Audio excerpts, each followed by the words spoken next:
Well, we welcome you back to Up Close. Senator Pedro Espada, often called the Bronx's Teflon pole, but will this latest round of allegations stick? We don't know. So joining us is Errol with the Daily News. He's host of WWRL Radio. Errol, always good to have you on the show. We got to offer up a bit of a disclaimer, though, because your wife is employed. Works for the Dark Prince.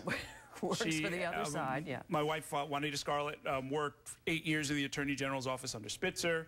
She works there now. She's in community affairs. She's not a lawyer. Right. She's the Director of Intergovernmental and Community Affairs. Okay, good. We've got that disclaimer out of the way. You just saw the interview with Pedro Espada. He doesn't think he's done anything wrong.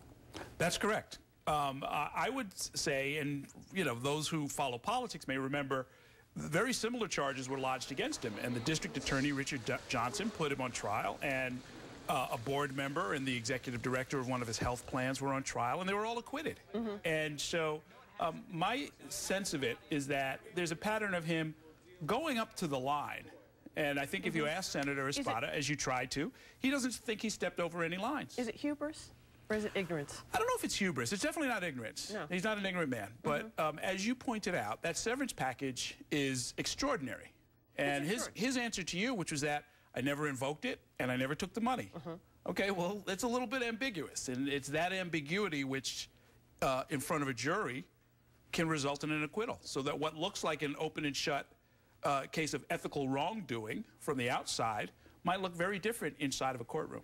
The danger in that severance package is if something were to happen to him, his beneficiary could invoke it immediately. Well, and that would bankrupt the organization, is what Attorney General Cuomo says. So, yeah, that provision, whatever it is, it's problematic. Whether he deserves it, whether it's compensation for his past charity, as he suggested. And if everybody is saying, geez, that just doesn't make sense, it does seem egregious, it would seem a simple thing to change your employment contract. Well, everything changes, though, when you get that subpoena. You get that knock on the door in the middle of the night or early in the morning, as the case may be, when the FBI's taking your records. Things don't happen very simply. At that point, you have to consult a lawyer. You don't want to make any admissions. You don't want to make any sudden moves. It will be very difficult to straighten all of this out, I think. Yeah. This is a civil suit, this case against him. It's not criminal. Why did Andrew Cuomo take this as a civil suit instead of making criminal charges? Well, first of all, the day after the civil suit was brought, the very next day, detective investigators from the Attorney General's office were alongside the FBI and the IRS looking at what was then described as a criminal probe. So the order in which it's done, that's something the Attorney General's office can answer, but on one level, the civil charges are easier to bring. Less burden of proof. Well, much less. I mean, proof beyond a reasonable doubt, very difficult to establish. You've got to look through the penal code. You've got to find a crime. You've got to find probable cause to bring the charge. I'm assuming that they didn't think they had probable cause. What does this mean for Senator Espada in the Assembly, or in the Senate, rather, in Albany? Well, I think in the short term, it doesn't mean anything at all. The Senate Democrats still need his vote. We saw what happened when they kicked out Hiram Montserrat. You kick out one member of that Democratic conference, and the entire institution stops.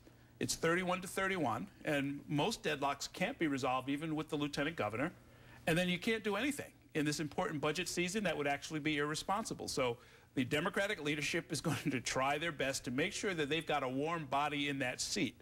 The only question becomes, well, will they exchange another warm body? And that's up to Senator Espada, who didn't give any indication that he's thinking about stepping down. And then the final question is, how's this play out in the Bronx?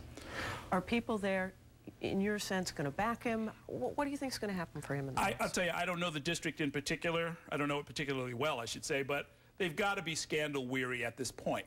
The senator that Espada beat to get this position, Efrain Gonzalez, is going to prison. It's a real serious set of problems that they've had up there, and I think people get to be cognizant after a while that all of that turmoil in the leadership is costing them, that they don't have somebody who's focused 110% on their interests. And despite him putting up a brave front, I'd argue that you can't be Senate Majority Leader and fight federal charges and fight, or I should say, a federal probe and fight state charges all at the same time and give 110% to your constituents. Okay.